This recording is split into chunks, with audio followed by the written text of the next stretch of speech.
Experiential travel engages visitors in a series of memorable travel activities revealed over time that are inherently personal, engage the senses, and make connections on an emotional, physical, spiritual, or intellectual level.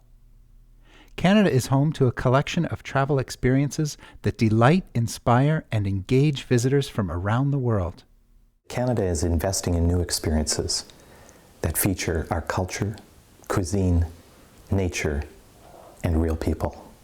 Many tourism businesses have shifted from offering a product, something that people can buy, to crafting experiences, something that travelers remember. We're in Briarcliff Inn, which is our bed and breakfast, which is located in Fernwood, Prince Edward Island, which is about midway between the Confederation Bridge and Summerside along the shore of the Northumberland Strait. With the experiences that we've developed, they're based specifically on the whole idea of you learn something by doing something with someone who lives here. It wasn't until we started to talk to our guests and listen to what the guests were saying and listen to what resonated with them that we came to the realization that what we see as commonplace, others see as exotic.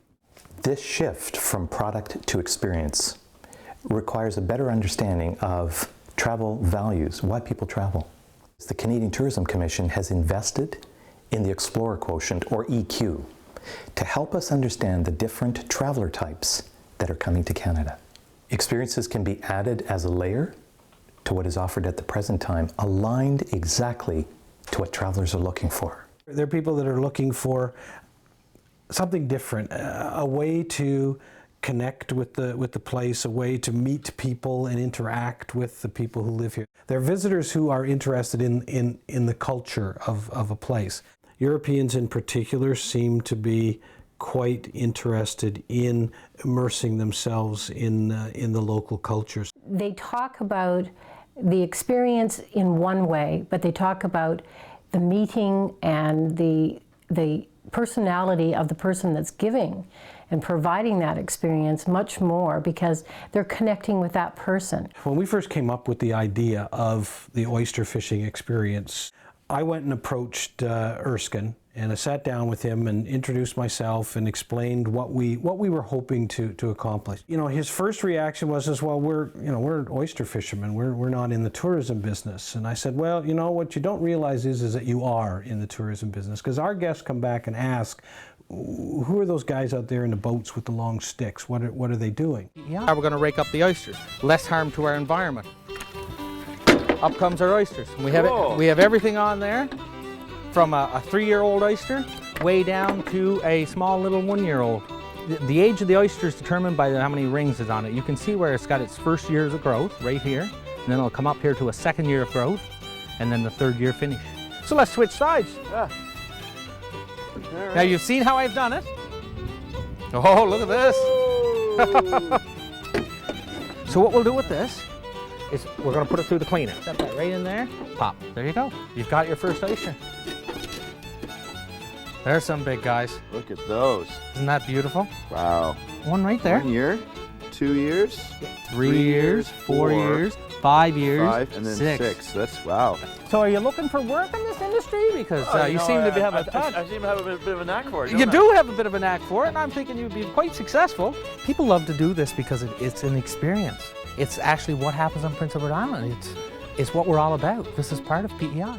They've just seen the potential that is there, that has taken them beyond simply being fishers of oysters and packers of oysters. They've seen value-added opportunities in it, and they love having the tourists come because they see it as just an extension of what they do. From out-of-the-way fjords, parks, and rural villages, to stunning towers and historic districts in our urban centers, experiences are being provided on a wide variety of stages. What we're finding is that for our experience providers, many of them weren't involved in the tourism industry, but we're doing these things anyway. We've added an additional revenue stream for them that provides them with with an opportunity to sometimes extend their season or to at least generate additional revenue. And we think that if you create the opportunity for them to connect with someone who lives here and learn something about this place, the likelihood is that they're going to come back because they've had such an incredible experience here. Great experiences create opportunities for new revenue, positive TripAdvisor reviews, increased media coverage, and most importantly, raving fans who tell your story to the world. You don't have to build any new buildings. You don't have to invest in expensive infrastructure. What you're dealing with is something that already exists. Our oyster fishermen were already there. Our sandcastle sculptor was already there.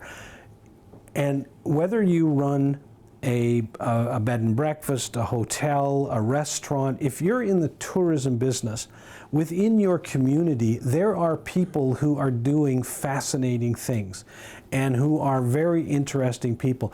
All you need to do is connect with them. The Canadian Tourism Commission and the Gros Morne Institute for Sustainable Tourism have some great resources to help you craft new experiences, market, deliver, and share them with the rest of the world.